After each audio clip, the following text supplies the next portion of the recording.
The Old Ways by Solaris the Lore Master. We who know the old ways are well aware of the existence of a spiritual world invisible to the unenlightened, just as one living in a kingdom but unaware of the political machinations underneath may see a new tax or battles of preparation as the caprices of fortune. Many observe floods, famine, and madness with helpless incomprehension. This is deplorable, as the great Quilian Darnizan moaned, "The power of ignorance can shatter ebony like glass." What, after all, is the origin of these spiritual forces that move the invisible strings of Mundas? Any neophyte of Artaeum knows that these spirits are our ancestors, and that, while living, they too were bewildered by the spirits of their ancestors, and so on back to the original Archaearii. The Daedra and the gods to whom the common people turn are no more than the spirits of superior men and women whose power and passion granted them great influence in the afterworld. Certainly, this is our truth and our religion, but how does it help us in our sacred duty of selfernse, or providing grave and faithful counsel to lesser men?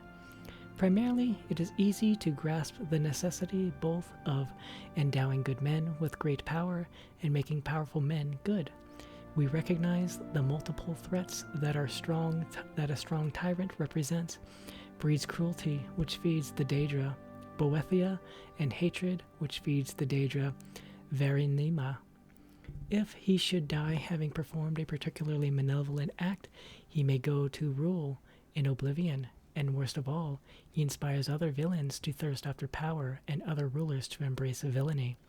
Knowing this, we have developed patience in our dealings with such despots. They should be crippled, humiliated, impoverished, imprisoned. Other counselors may advocate assassination or warfare, which, aside from its spiritual insignificance, is expensive and likely to inflict at least as much pain on the innocents as the brutish dictator. No, we are intelligence gatherers, dignified diplomats, not revolutionaries. How then are our counselors faithful? We are faithful only to the old ways. It is essential always to remember the spiritual world while keeping our eyes open in the physical one. Performing the rites of Meowita on the second of Hearthfire and the Vigild on the first of the second seed are essential means of empowering salutary spirits and debilitating unclean ones. How then are we at once faithful to those we counsel and to the Isle of Artaeum? Perhaps the sage Tahariate said it best: "In Mundus, conflict and disparity are what bring change, and change is the most sacred of the 11 forces. Change is the force without focus or origin. It is the duty of the disciplined Sajik, enlightened one, to dilute change where it brings greed, gluttony, sloth, ignorance, prejudice, cruelty." Here Taheritus lists the rest of the ill prodigalities, and to encourage change where it brings excellence, beauty, happiness, and enlightenment. As such, the faithful counsel has but one master, his mind. If the man the Sajik counsels acts wickedly and brings Oegnither, bad change, and will otherwise not be counseled, it is the Sajik's duty to counterbalance the Oegnither by any means necessary. Emphasis: mine.